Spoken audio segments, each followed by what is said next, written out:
It nearly killed me, man. It nearly killed me. Yeah.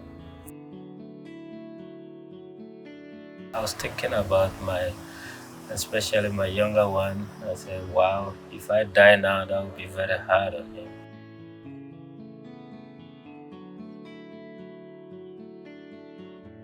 It started like a normal cold. To Friday morning, it got so severe, like I felt so sick that I've never felt like that in my life.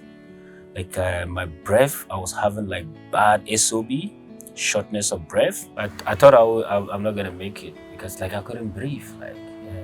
And I was scared like if I sleep, what about if I don't wake up anymore? And those that had the vaccine, when we all contracted it, their situation wasn't worse like me. Yeah. I thought I would never get it. I have the mind that I would never get corona because I wake up every morning, I feel strong, I do my exercises, I'm healthy, I eat good. I have that kind of that conspiracy theories about the vaccines. Although I'm a frontline worker and I knew that I should take it. When I got my vaccine, after what I went through, the first vaccine that I got, I was so happy and relief, because I was so scared of contracting it again.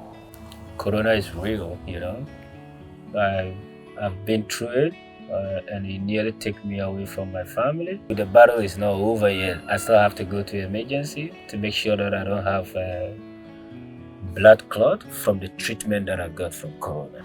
They say experience is the best teacher, right?